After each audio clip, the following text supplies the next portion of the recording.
अगर आपको हॉरर कहानियाँ पसंद है तो हमारे चैनल को सब्सक्राइब करके बेल आइकॉन ऑल नोटिफिकेशन पर सेट कर लीजिए। क्या? ये यक्षिणी कौन है? मैं आ रहा हूँ तुम्हारी मदद करने। शाम के 7 बज चुके थे। अनिकेत अकेला ही विश्वासराव के घर के अंदर आ गया था। अनिकेत को देखकर सरपंच विश्वासराव ने कहा, क्या हुआ अनिकेत? तुम्हारा वो डिटेक्टिव दोस्त कहाँ चला गया?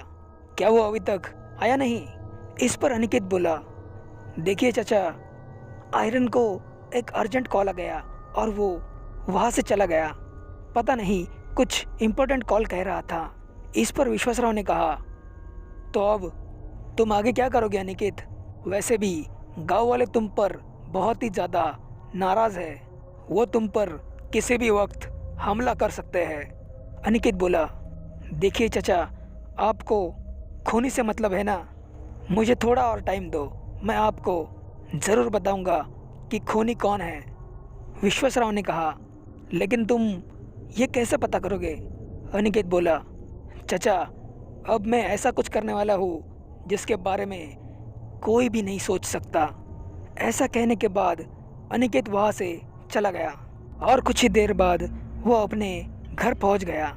घर के अंदर जाने के बाद वो सीधा यक्षिणी के कमरे के बाहर जाकर पहुँचा और उससे आवाज़ देने लगा, यक्षिणी, यक्षिणी, तुम मेरी आवाज़ सुन रही हो?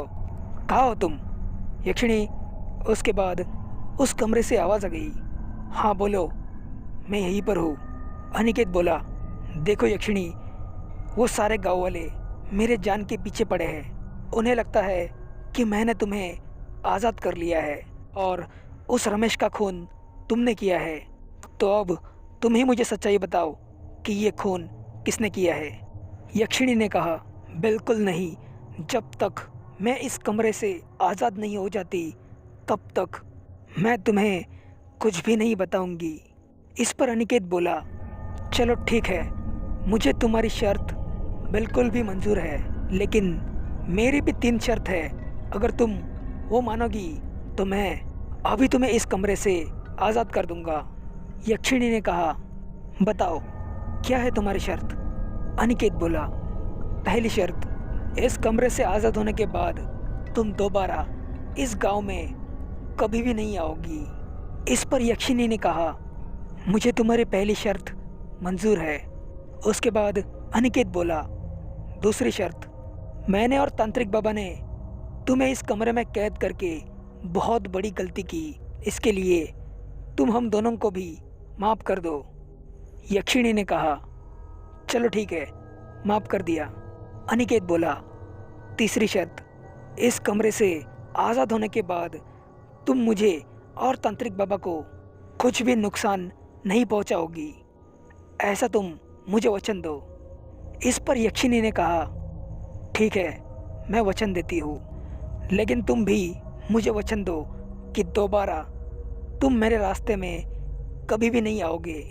अनिकेत बोला, ठीक है, मैं वचन देता हूँ, तुमने मेरे भाई सूरज को मारा ये मैं भूल जाऊँगा और मैं तुम्हारे रास्ते में दोबारा कभी भी नहीं आऊँगा। यक्षिणी ने कहा, ठीक है, चलो अब मुझे जल्दी बाहर निकालो। उसके बाद अनिकेत ने वो दरवाज़ा खोल दिया और वो जब उस कमरे के अंदर गया तब उसने देखा कि वहाँ पर कोई भी नहीं था। वो देखकर अनिकेत ने फिर से एक बार यक्षिणी को आवाज़ दी, देखो यक्षिणी, मैंने तुम्हें आज़ाद करवाया, अब मुझे तुम खूनी का पता बता दो। कहाँ हो तुम यक्षिणी? मेरे सामने आओ। उसके बाद वो यक्षिणी अनिकेत के सामने आ गई और उसने अनिकेत को कहा, तुम खूनी के बारे में जानना चाहते हो तो जान लो। खूनी है रमेश का भाई दिलीप और उसने अपने भाई को पैसे के लिए मार दिया। अनिकेत बोला, क्या दिलीप खूनी है? कहीं तुम झूठ नहीं बोल रही हो ना? यक्षिणी ने कहा, झूठ बोलना इंसानों की फितरत होती है, यक्षिणियों की नहीं, और मैं कभी भी झूठ नहीं बोलती। ऐसा कहकर वो यक्षिणी वहाँ से गायब हो गई। उसके बाद अनिकेत सीधा पुलिस स्टेशन की तरफ जाने के लिए निकल गया। वो दिलीप, उसको तो मैं छोड़ूंगा ही नहीं।